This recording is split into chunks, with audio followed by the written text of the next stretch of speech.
Bali ako si Jason Seno, 34 years old, isang Grab cyclist ng Pasay Paranaque area.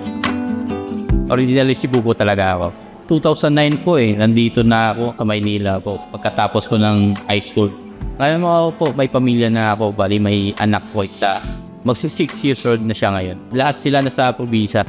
Kumbaga pag dito medyo mahal kasi yung gasos kaya pinalipat ko na doon kasama pa niya pamilya na.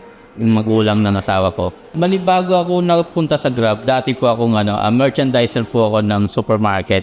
Tapos palipat-lipat lang din ako. Pero supermarket pa rin naging bagger, merchandiser, tapos sales assistant bago ko napasok sa Grab.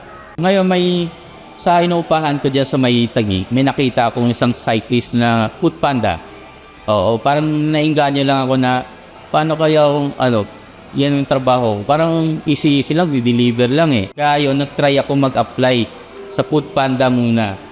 Tapos nakita ko naman si Grab sa Facebook page. Yung nag-apply din ako. At tumawag si Grab agad Pumunta agad ako ng hub ng Grab at natanggap agad ako. Noong August 2019, bali 3 city lang meron nun.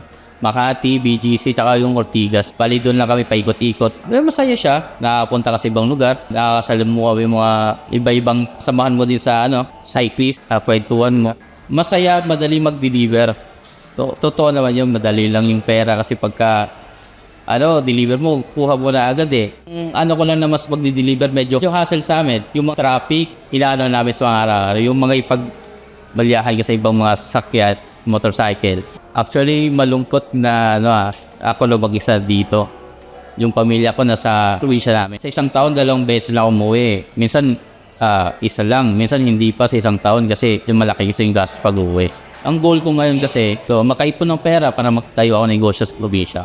Para hindi na ako magtatrabaho pa ulit dito at makapili ko ng pamilya. Ang bala ko is mga 2027, may pera na ako sapat para makapagtayo ng negosyo. Kahit konting negosyo lang.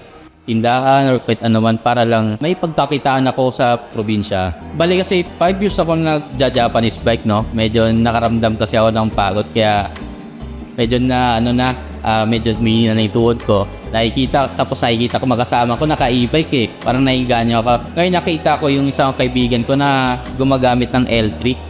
Okay yung battery, okay ba yung performance niya. Sabi ko, okay daw.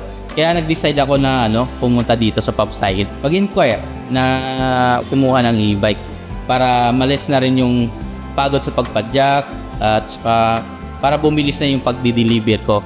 Nung naka-Japanese bike pa ako, hanggang lang ako 20 rides, medyo pagod na ako. Ngayon naka-e-bike na ako, naka-pido na ako.